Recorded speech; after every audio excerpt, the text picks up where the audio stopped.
Alhamdulillahilladzi anzala as-sakinah fi qulubil mu'minin liyajdadu imanan ma'a imanihim. Allahumma salli ala sayyidina Muhammad wa ala alihi wa ashabihi ajma'in.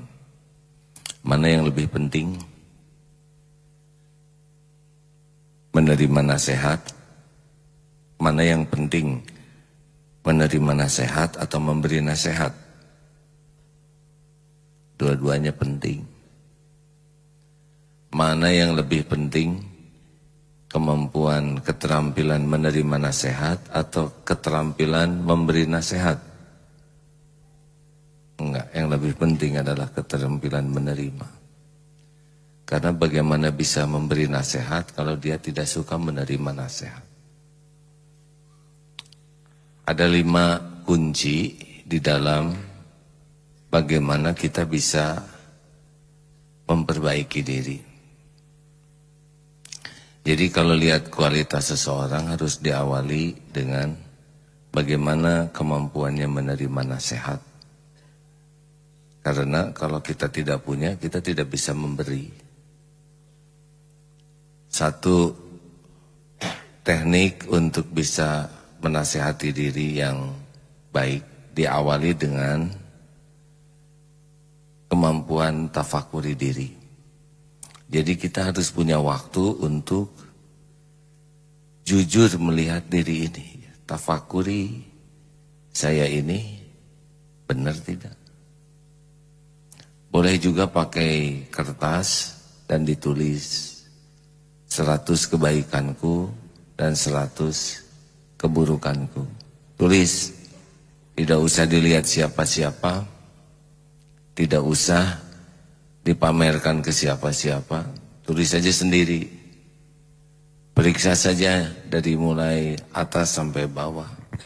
Pikiran kacau, mata jorang, telinga banyak sia-sia, mata maksiat, mulut banyak omong sia-sia, bodor garing, suka celetak-celetuk, suka ngomentarin orang yang bikin sakit hati. Periksa dari mulut saja, tulis keburukanku. Banyak ngomong, tidak manfaat, tukang banyak komentar. Terus tulis sendiri saja, tidak usah ada yang lain. Sombong, ujub, ria,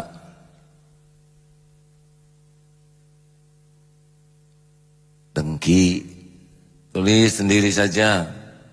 Karena ini bukan untuk orang lain. Kira-kira apa yang diketahui Allah tentang diri kita, tulis. Kelihatannya si soleh tapi suka ngeliatin akhwat diam-diam di kamar, suka buka situs yang nggak benar. Tulis. Sekarang cari kebaikanku. Sholat khusyuk, tidak deng. Dermawan, aslinya si pelit. Berbuat baik dalam kurung tara ikhlas ya. Cari kebaikannya. Bakal kaget, ternyata kita itu jauh lebih melimpah keburukan dibanding kebaikan yang kita duga.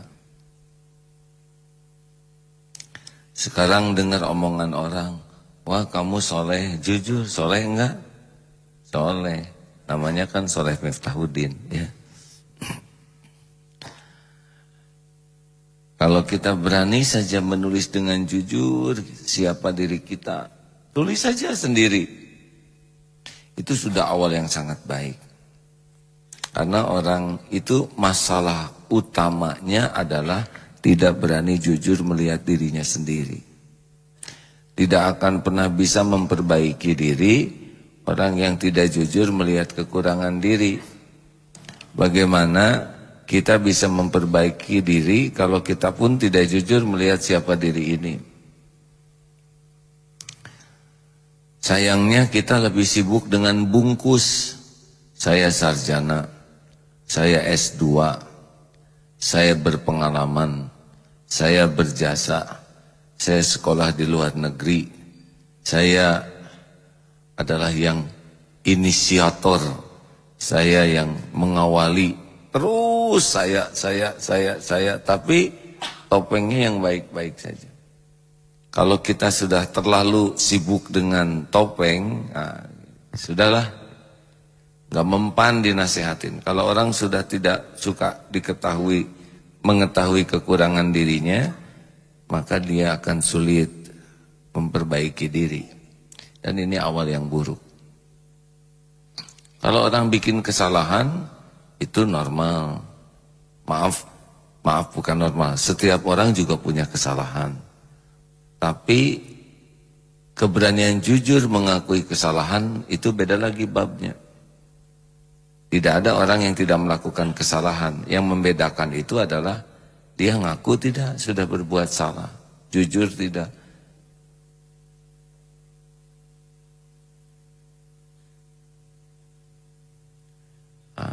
Teknik sederhana agar anak-anak tidak ngobrol adalah tidak berkumpul dengan yang seusianya, ya. Karena anak ngobrol dengan kakek jarang. Boleh diberikan kesibukan masing-masing, ya, atau didoakan istirahat saja. Gak apa-apa, anak-anak di masjid bagus daripada anak-anak berkeliaran di tengah jalan, ya. Sampai di mana barusan? Jujur diri, tafakuri diri. 2, teknik yang kedua kalau kita ingin efektif perubahan diri kita adalah miliki cermin diri. Siapa cermin diri? Yaitu orang-orang yang sering berinteraksi dengan kita, orang-orang yang dekat dengan kita, yang paling tahu kita lebih banyak dibanding yang lain. Contohnya siapa? Pendamping hidup.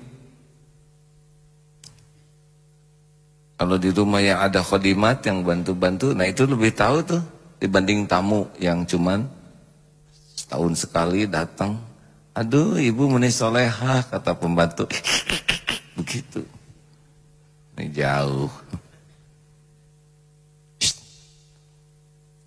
Hadirin sekalian, telah terpilih Bapak Teladan tingkat provinsi. Kata anak-anak. Tahu apa provinsi? Bapak Teladan tingkat nasional, lebih jauh lagi, lebih susah tuh menilainya. Bapak Teladan mah di hati anak, yang tiap hari lihat, tiap hari ketemu, tiap hari mendengar.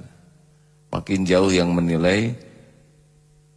PBB, Persatuan Bangsa-Bangsa, telah memilih Bapak Fulan sebagai Bapak Teladan internasional. Tahu apa, ya? Kata anak-anak teh heuleuh, ya. Teu nyaon-naon. Orang-orang terdekat itu adalah aset kita karena cermin bagi kita. Jadi kalau ngobrol dengan orang terdekat, sebaiknya adalah minta diberitahu apa yang harus diperbaiki.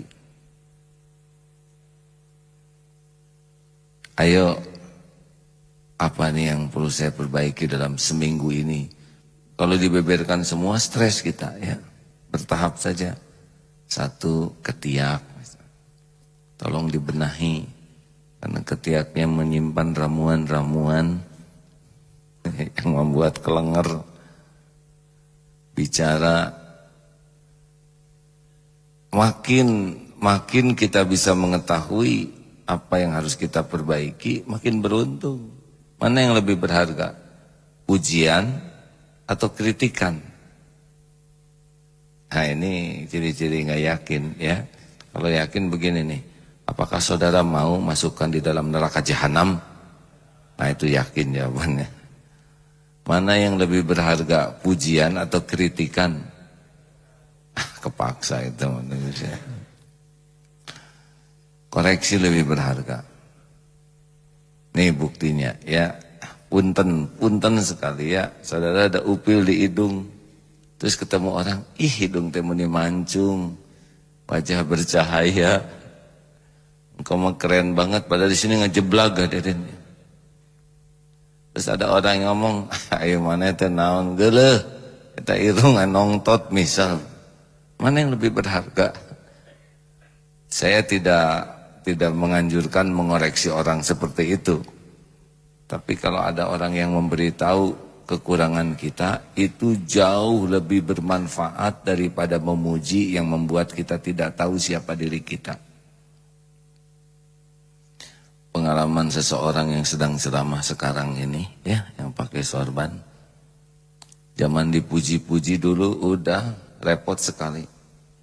Dipuji, dikagumi itu benar-benar membuat kita hanya sibuk dengan membagus-bagus topeng. Dan kita merasa topeng itulah diri kita. Tapi sesudah diberikan oleh Allah karunia badai, bulian, caci maki, penghinaan, kritik. Justru itu yang menyadarkan tentang siapa diri ini. Makanya hati-hati sekali ya. Bagi pecinta penilaian orang, siap-siap hidup penuh sandiwara.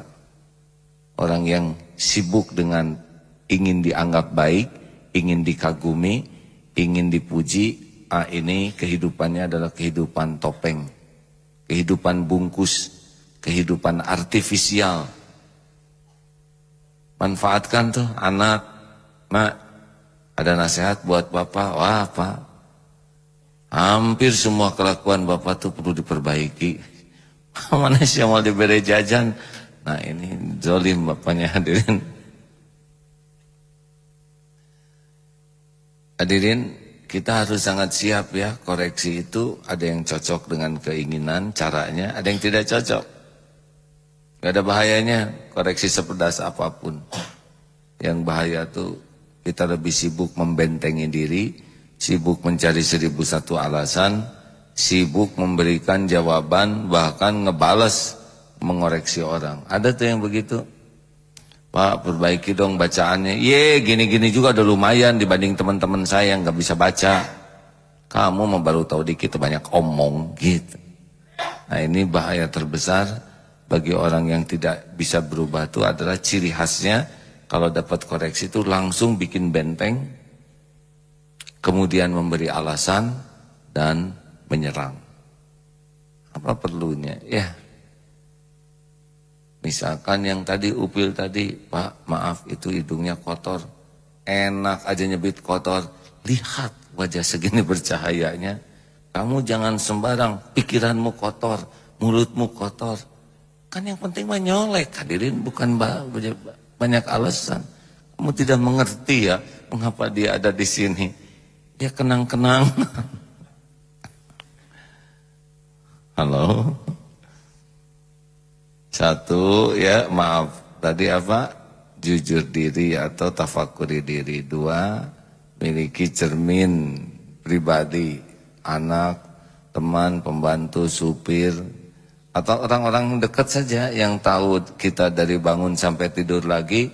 Nah itu biasanya lebih jelas menginformasikan tentang kita dibanding dengan orang yang tahunya lewat media.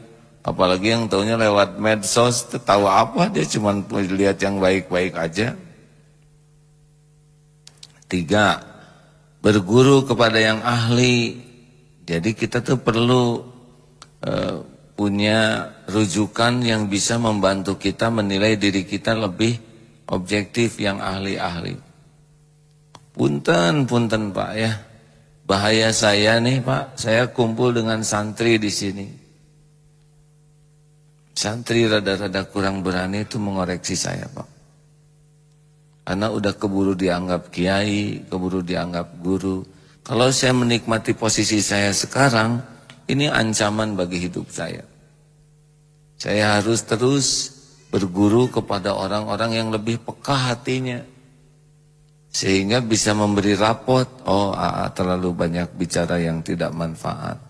Ada celetukan-celetukan yang tidak bijaksana. Ada perkataan yang menurutnya lucu tapi bisa menyakiti orang. Oh, dalilnya kurang pas, terlalu memaksakan. Jauh lebih penting orang-orang yang memberikan masukan, dan itu lebih bisa dilakukan oleh yang memiliki keahlian. Nah itu guru-guru kita. Pentingnya berguru itu di sana. Seperti kita sakit ke dokter, kalau tadi ke teman, kamu tuh kelihatannya kali gata lah, kata teman. Kita jadi tahu karena di punggung gatal-gatal. Tapi untuk tahu penyebabnya kita harus ke dokter. Sehingga oh ini kebanyakan makan udang. Tadi berapa biji udangnya? 2 karung. Pantes hadirin. Ayo, yang namanya guru tidak harus berstatus ulama. Guru itu adalah orang yang bisa digugu dan ditiru. Saran saya sih orang yang hatinya baik, yang bersih, karena kepekaannya lebih tinggi. Ini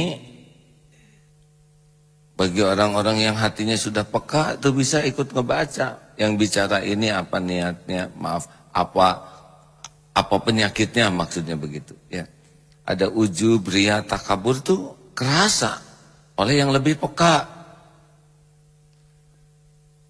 Kalau bau itu enggak tercium oleh yang pilek. Coba orang yang sholatnya 3 kali ngumpul dengan yang jarang sholat, ustad atau hadirin. Padahal dia juga minus. Orang yang baca Iqra jilid 3 ngumpul dengan yang buta huruf Quran, kiai atau.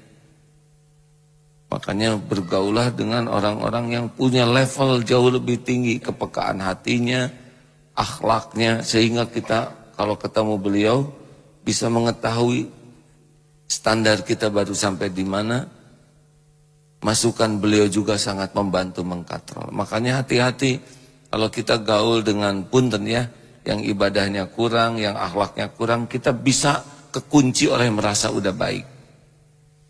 Serius Pak, ini posisi saya sekarang ini berbahaya. Saya kumpulnya dengan santri, jamaah yang biasa hadir, mendengar.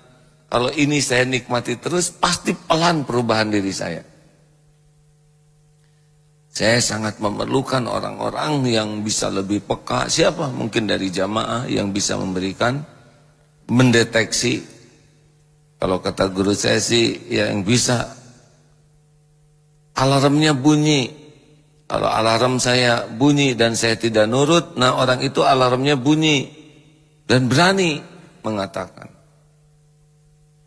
4. Satu apa?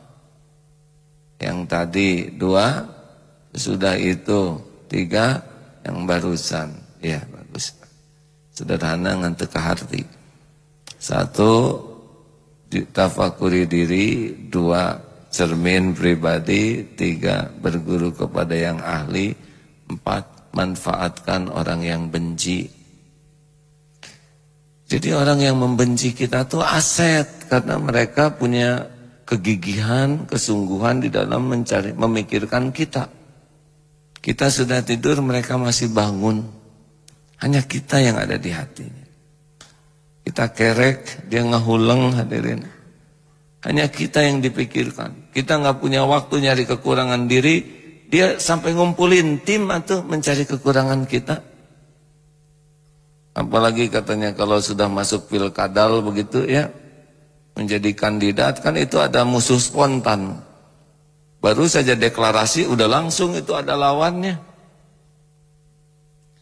Dan lawan ini adalah orang yang sangat kreatif, bisa mengumpulkan tim itu khusus untuk mencari-cari kekurangan lalu menyebarkannya. Nah, kita menyikapi semua ini, tidak semua informasi dari mereka benar, tapi bisa jadi tidak semua juga salah.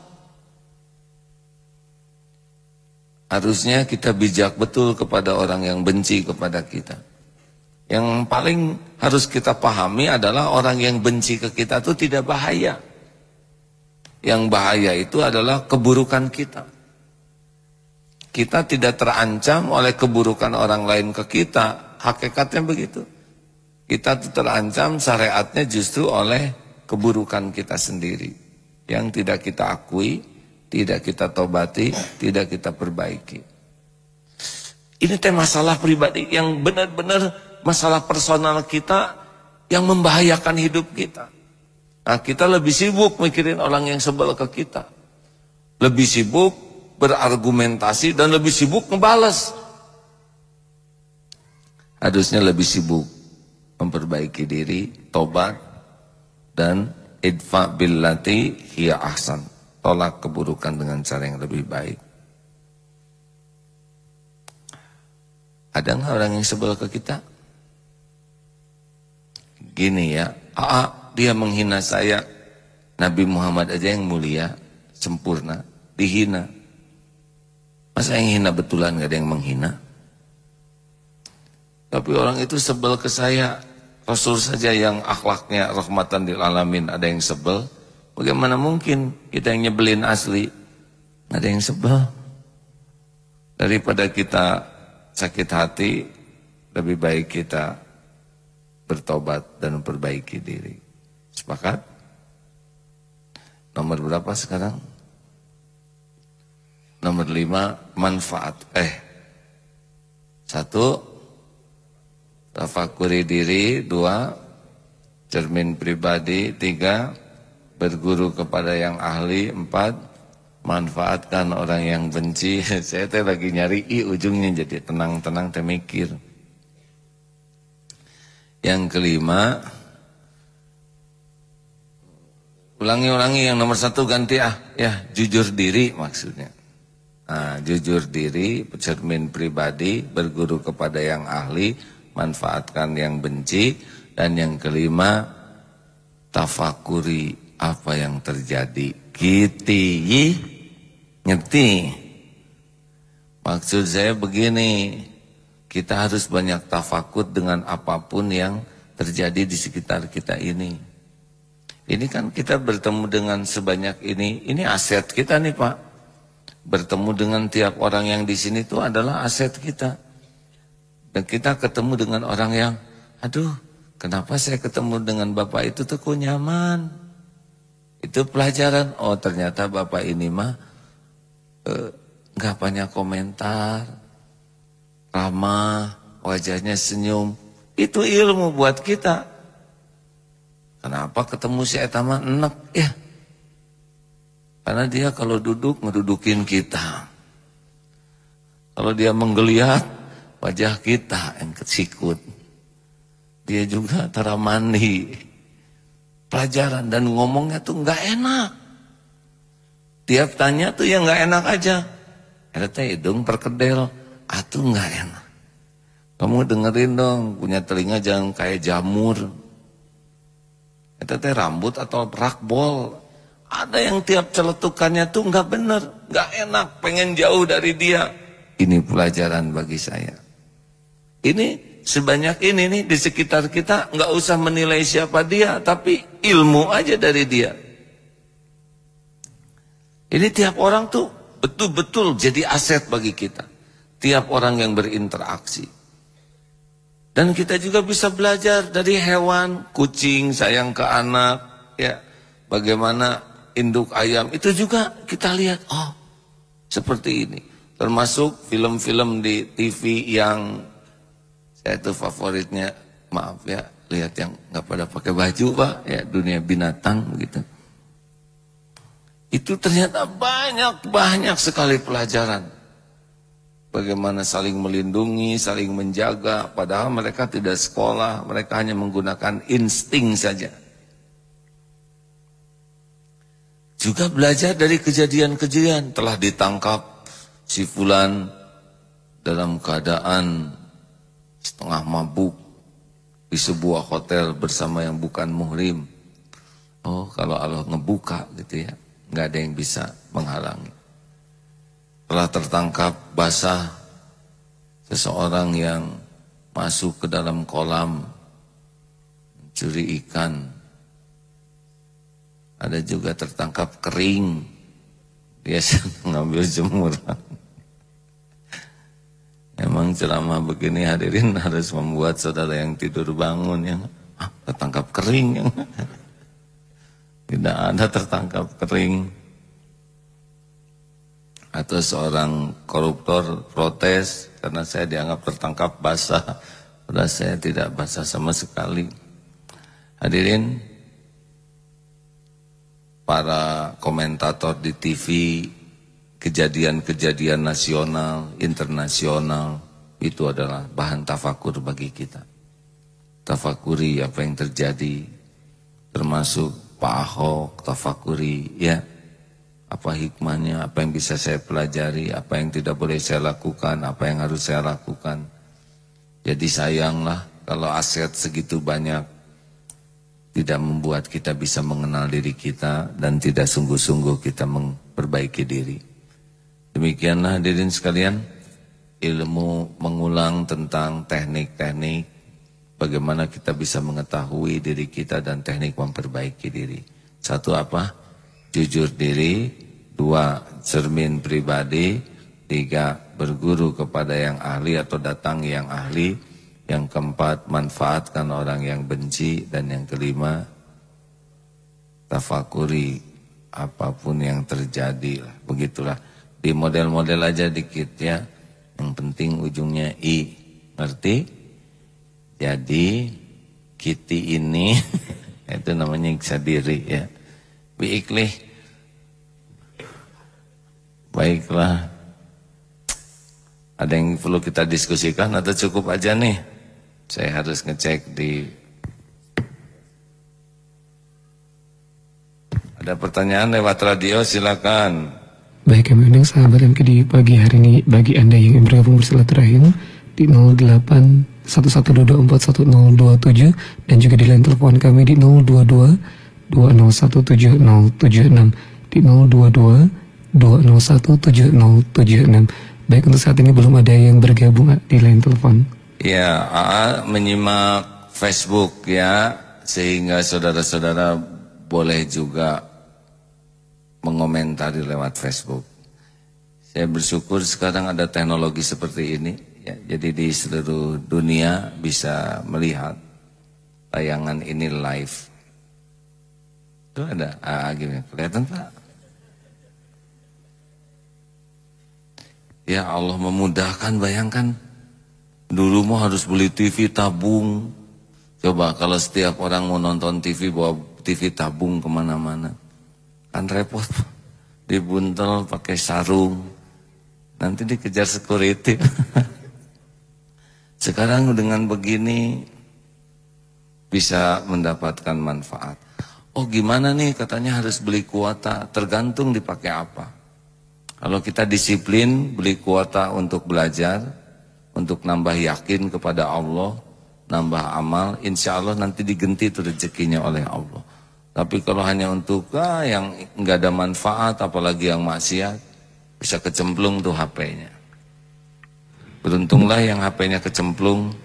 Kalau itu biasa dipakai maksiat, maka merupakan pertolongan Allah. Silakan, ada masuk pertanyaan. Bergabung di line telepon, kita akan langsung sapa. Assalamualaikum warahmatullahi wabarakatuh. Waalaikumsalam warahmatullahi wabarakatuh. Baik, alhamdulillah. Dengan Bapak siapa di mana Pak?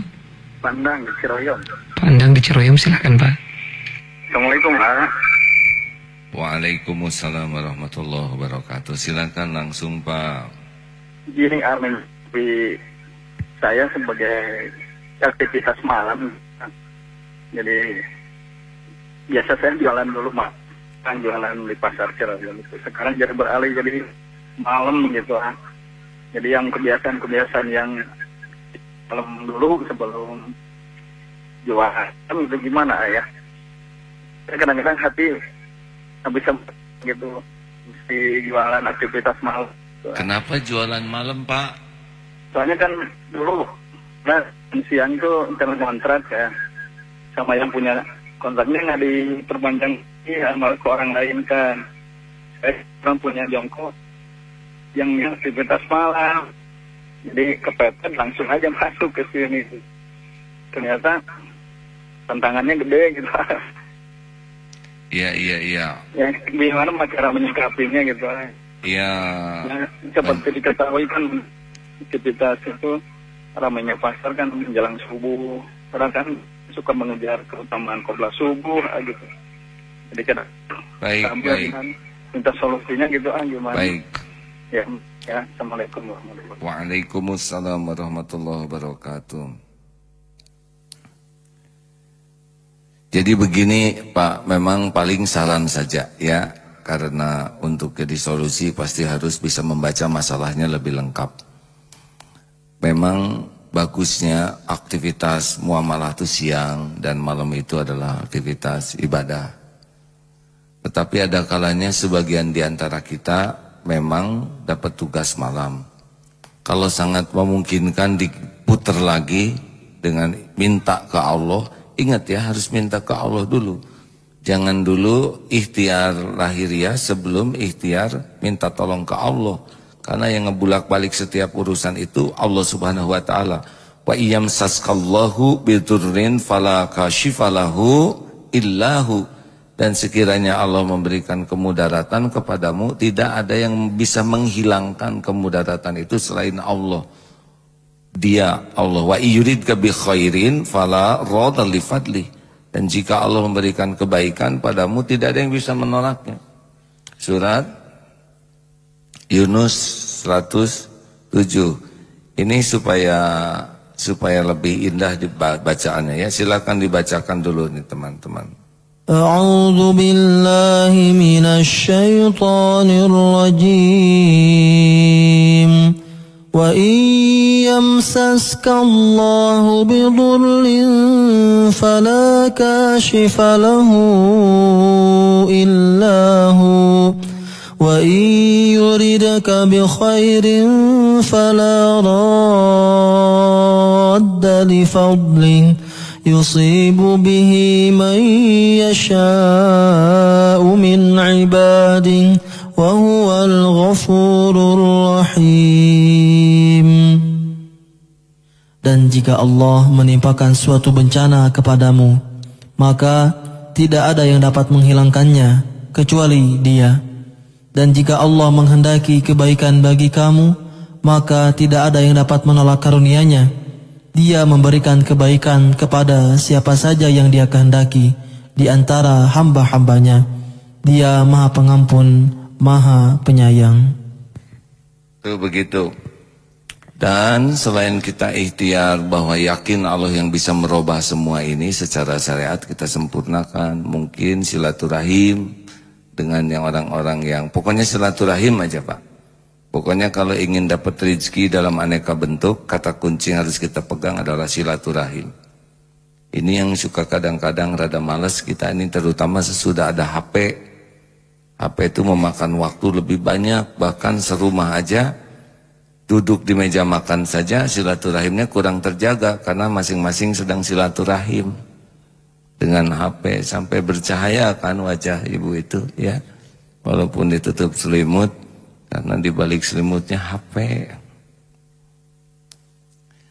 Nah lalu Pak, kalaupun masih posisi begitu, tetap jangan ninggalin tahajud, jangan ninggalkan sholat subuh berjamaah. Ini lagi rame-ramenya, jangan ragu-ragu, pergi aja tinggalkan, pergi ke masjid sholat jamaah. Ini pas lagi seru-serunya pedagang pembeli tinggalkan, rezeki mah Allah yang ngasih. Kalau nanti rezeki kita ada, Dia akan tetap ngejar, apalagi ahli sholat subuh jamaah. Jangan sampai kesibukan pasar menuhankan pembeli, yang ngebagikan rezeki itu adalah Allah Subhanahu wa taala. Nggak apa-apa, nggak banyak, yang penting Dia perlu cukup. Tidak harus banyak uang tuh, yang penting perlu makan cukup, perlu kendaraan cukup, beli rumah baru cukup, perlu ke Mekah cukup, perlu menikah cukup. Buat santri yang belum, saya sudah cukup, saya akan KB ya, 2 saja cukup. Perlu buat sedekah cukup, tidak. Dan itu ahli sholat berjamaah itu akan dicukupi. Semoga Bapak bisa dapat suasana bekerja yang lebih sesuai dengan apa yang bisa mendekatkan ke Allah ya. Oh, udah, pertanyaan satu lagi terakhir. Kalau udah ini AA mau menyampaikan sesuatu. Baik, ada lagi? Alhamdulillah yang terus sudah bergabung. Ada Kang Ato. Kita akan Assalamualaikum warahmatullahi wabarakatuh. Waalaikumsalam warahmatullahi wabarakatuh. Toh, apa kabar Toh? Ya, selamat Idul Fitri. Selamat Idul Fitri. Alhamdulillah. Taqabbalallahu minna wa minkum. Silakan. Amin. Mudah-mudahan sehat keluarga. Amin. Atau juga ya. Ya, mudah-mudahan bisa ketemu Amin. Waduh, udah lama nggak ke rumah Ato ya. Ya, saya sih nggak juga kau nggak sulit. Apa toh? Ya, atau udah lama nggak ke juga kau. Kemarin di Mekah, jadi nggak bisa ketemu. Mimpi. Apa? Bukan, saya kemarin lagi Ramadan karena belum pulang, jadi nggak ketemu. Oh, atau ke sini belum pulang. Ya, Punten toh, mudah-mudahan ya bisa silaturahim ke Ato ya. ya, mudah-mudahan ada tujuan dilindungi sama Allah. Amin, amin ya rabbal alamin. Doain Mudah-mudahan. terus toh. Iya, Makasih ya toh. Ya, Salam buat begitu, Mbak Kustina dan anak-anak. iya. Assalamualaikum. Waalaikumsalam warahmatullahi wabarakatuh. Atau sahabat saya yang lumpuh juga tidak bisa bergerak, tidak bisa jalan, dan sudah kaku lagi sekarang badannya. Mudah-mudahan dimuliakan Allah dunia akhirat. Sakitnya ini jadi penggugur dosa. Baik sahabat-sahabat yang baik. Kalau Agustusan meriah tidak? Gembira tidak? Jawab hadirin. Agustusan happy, gembira, ceria, menang kalah dua-duanya gembira, kan? Iya kan? Balap kelereng gembira, balap kerupuk, balap karung. Kenapa sih pilkada nggak kayak gitu ya? Kenapa harus dengan ketegangan, dengan suasana permusuhan, suasana saling menyerang, saling menjatuhkan? Apa nggak bisa kita buat pilkada itu sesuatu yang ceria seperti Agustusan gitu? Yang semua orang teh gembira bahwa ini semua kandidat tuh ingin berusaha memberikan yang terbaik. Tidak usah dengan pasang ini musuh saya yang harus saya hancurkan, harus saya bantai, harus saya buka aibnya, harus saya pojokkan. Kenapa sih harus kayak gitu? Ya, pikir-pikir kan sesudah itu lewat, ya sudah cair lagi gitu. Kadang-kadang suka mikir, kenapa sih harus perang, kayak suasana perang terus? Padahal ini kan innamal mu'minuna ikhwah. Kita ini bersaudara orang yang beriman ini. Makanya 3 semangat itu mari kita kobarkan terus. 1, semangat bersaudara. 2, semangat solusi. 3, semangat sukses bersama. Mudah-mudahan nanti nih tahun 2018 ini kan di mana-mana ada pilkada, baik kota, kabupaten maupun gubernur ya. Suasananya tuh suasana happy, suasana gembira, suasana mendidik yang tidak hanya yang bersangkutan tapi mendidik generasi yang akan datang. Ini loh sebuah suasana kita saling memberikan hak kita sambil kita penuhi kewajiban dan suasana persaudaraan. Lihat yang tinju aja, saya tidak menganjurkan nonton tinju ya. Tapi yang tinju aja bisa sportif, sebagian besar bahkan ada yang dipukul, jatuh, ditolong lagi, udah nolong, mukul dia. Nah itu mah nggak sportif hadirin. Kita lihat sportivitas itu sesuatu yang pelajaran yang menyenangkan, benar? Dan yang penting mah kan sebetulnya bukan jadi atau tidaknya, tapi niatnya benar, caranya benar. Karena jadi tidak mah ketentuan Allah itu, bukan kita yang ngatur. Kalau Allah menetapkan jadi, pasti ada jalannya untuk jadi. Tapi bagaimana ini jadi kebaikan bagi kita, bagi yang lain. Jangan sampai meninggalkan bekasnya itu adalah keburukan akhlak, keburukan suasana, keburukan hati. Nauzubillah min dzalik. Nah itu saja yang bisa disampaikan dalam kesempatan ini. Mudah-mudahan ada hikmah dan manfaatnya. Allahumma sholli ala Sayyidina Muhammad wa ala alihi wa ashabihi ajma'in. Ya Allah, berkahi pertemuan ini. Ya Rob, jadikan pertemuan ini membuat kami semakin yakin padamu. Semakin yakin dengan segala janji dan jaminanmu.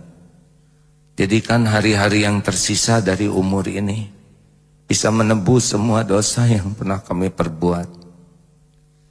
Allahumma inna nas'aluka taubatan nasuha wa taubatan qoblal maut wa rahmatan 'indal maut wa maghfiratan ba'dal maut.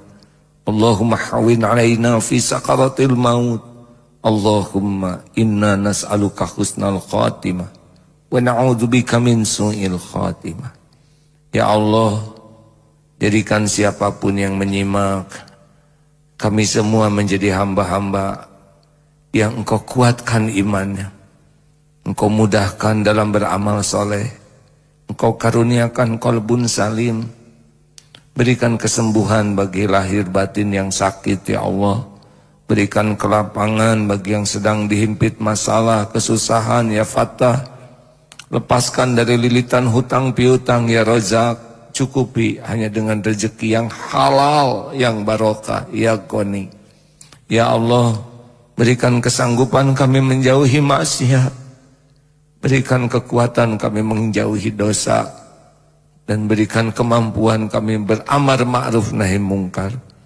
Ya Allah, undang jamaah ini ke Baitullah, jamu menjadi haji, hajah, mabrur, mabrurah.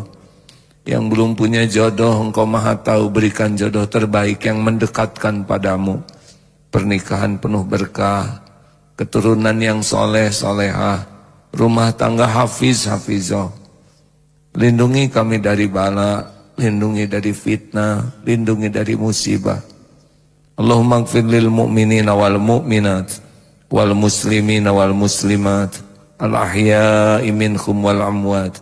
Ya Allah, karuniakan kepada kami para pemimpin yang takut padamu, para pemimpin yang bisa mengajak kami beriman padamu, yang bisa membimbing kami berakhlakul karimah, yang bisa membimbing kami menjadi hamba-hamba yang merindukan surgamu.